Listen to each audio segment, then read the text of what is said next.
A powerful earthquake has recently struck Venezuela, sending tremors across several states. Initial reports confirm significant damage to homes and public infrastructure, particularly in coastal regions. While the Earth's movement is a natural phenomenon, the unfolding crisis response immediately sparked outrage. Citizens are accusing the government of negligence, claiming pre-existing vulnerabilities amplified the disaster's impact. The focus quickly shifts from the quake itself to the systemic failures now exposed by its aftermath. This report unpacks how a nation's deep-rooted issues are converging with a natural catastrophe.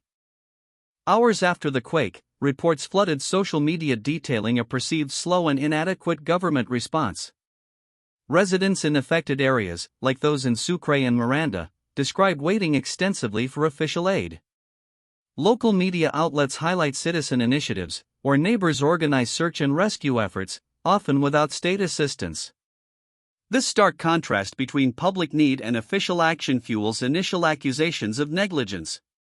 The population's immediate frustration points to a lack of preparedness and operational capacity within state emergency services, raising critical questions about resource allocation. The earthquake's impact has brutally exposed years of decaying infrastructure.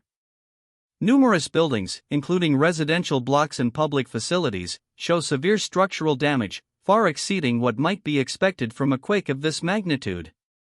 Engineers and local experts, speaking anonymously, attribute this fragility to years of neglected maintenance and substandard construction practices.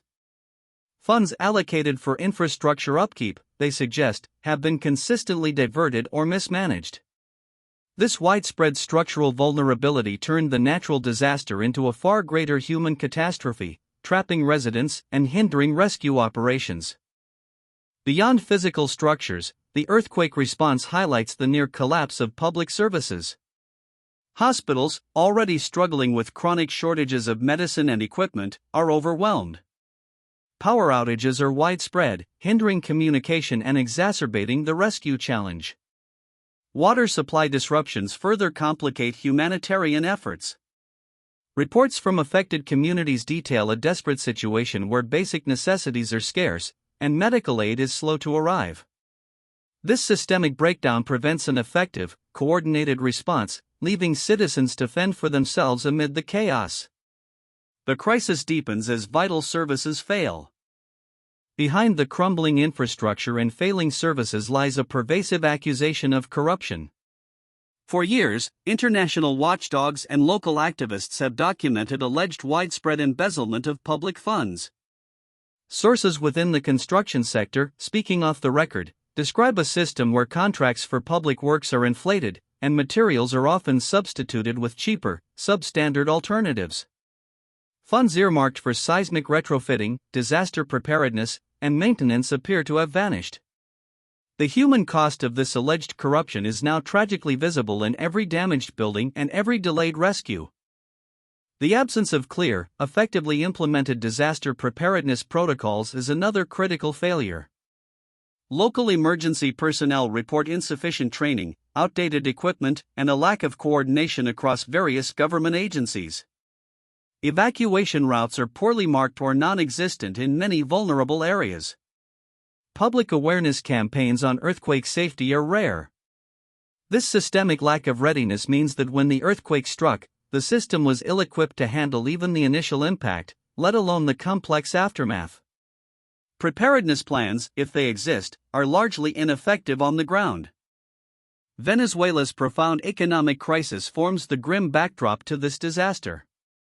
Years of hyperinflation, severe resource mismanagement, and international sanctions have crippled the national budget. Essential sectors like healthcare, infrastructure, and public safety have suffered massive disinvestment. There are no funds for vital repairs, new equipment, or competitive salaries for emergency workers. The state's capacity to respond to any major crisis has been systematically eroded by a decade of economic hardship. The earthquake merely highlights vulnerabilities that have been decades in the making, now exacerbated by poverty. Political polarization further complicates the crisis response. The ongoing power struggle between the ruling government and opposition factions creates significant hurdles for effective governance and humanitarian coordination. Efforts to mobilize resources or accept international aid are often entangled in political disputes. This gridlock means that immediate relief efforts become politicized, delaying essential help to those most in need. Citizens caught in the middle are the ultimate victims of a system unable to unite even in the face of a shared catastrophe. The focus remains on power, not the people. Despite the severe need, international humanitarian aid faces significant challenges entering Venezuela. Political restrictions, bureaucratic hurdles, and logistical complexities often slow or block the delivery of vital supplies. Organizations like the UN and various NGOs report difficulties in securing official permissions and ensuring unhindered access to affected populations. This limits the scope and speed of external assistance, leaving many communities isolated and without support. The government's control over aid distribution remains a contentious issue, raising concerns about transparency and equitable access for all victims. Across the nation, public outcry grows louder. Citizens demand accountability from government officials, questioning the allocation of disaster relief funds and the overall state of preparedness. Social media platforms are ablaze with testimonies of neglect and calls for investigations. Protest marches are forming in several cities, driven by anger over the perceived failure to protect and assist the population. This widespread frustration transcends political affiliations, uniting many Venezuelans in a shared demand for transparency and effective governance. The earthquake has become a focal point for deeper national grievances. This pattern of negligence is not new. Analysts point to a long history of underinvestment in public works and emergency services, preceding even the current economic crisis. For decades, maintenance budgets for critical infrastructure, including hospitals, schools, and bridges, have seen consistent cuts or inefficient utilization. Early warning systems for natural disasters, crucial in a seismically active region, have been neglected or are non-functional. The current crisis is a cumulative result of years of systemic decay, a slow-motion disaster that has been building up for decades, now suddenly accelerated by the quake. Resource mismanagement is consistently cited as a core problem. Venezuela, despite vast oil reserves, struggles to adequately fund its public institutions. Critics allege that petrodollars, intended for national development and social welfare, have been siphoned off through corruption or misallocated to politically motivated projects. Little has been invested in preventative measures for natural disasters. This systemic misdirection of wealth has hollowed out the state's capacity, leaving it bankrupt in essential services. The earthquake's fallout is a stark reminder of the long-term consequences of such large-scale resource misallocation. A critical barrier to accountability is the pervasive lack of transparency within government operations. Information regarding budget allocations, contract awards, and disaster response plans is often scarce or inaccessible to the public. Independent oversight mechanisms have been weakened or dismantled over time. This opacity creates an environment where negligence and corruption can thrive unchecked, without fear of public scrutiny or judicial recourse. The absence of clear data on victims, aid distribution, and damage assessment further fuels public distrust, making it impossible to verify official claims or track relief efforts effectively. Humanitarian workers on the ground, often operating under challenging conditions, are increasingly vocal. They report struggling with government restrictions, limited access to affected zones, and insufficient logistical support. One aid worker, speaking anonymously due to fear of reprisal, describes the situation as a battle against both the disaster and the bureaucracy. These testimonies underscore the systemic obstacles that prevent effective humanitarian action, even from dedicated personnel. The critical efforts to save lives and provide relief are constantly hampered by a system that appears unwilling or unable to facilitate their mission. Beyond general infrastructure, poor urban planning amplifies the earthquake's impact. Many informal settlements, built on unstable ground or without adherence to seismic codes, are particularly vulnerable. Rapid, unregulated urbanization in certain areas means communities are precariously located. There's a severe lack of updated building codes, or their enforcement is lax. This neglect in urban development means that populations are intentionally or unintentionally placed in harm's way, turning moderate seismic events into catastrophic ones. The disaster reveals the long-term consequences of prioritizing expediency over safety. The long-term repercussions of this systemic failure extend far beyond the immediate earthquake damage. The lack of adequate reconstruction efforts, combined with ongoing economic hardship, will likely displace thousands, exacerbating Venezuela's already severe internal migration crisis.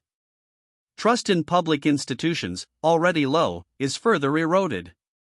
The incident deepens the cycle of poverty and vulnerability for many communities. Without fundamental changes in governance, transparency, and resource allocation, future natural disasters will inevitably lead to similar, if not worse, humanitarian catastrophes. The nation faces a formidable recovery challenge.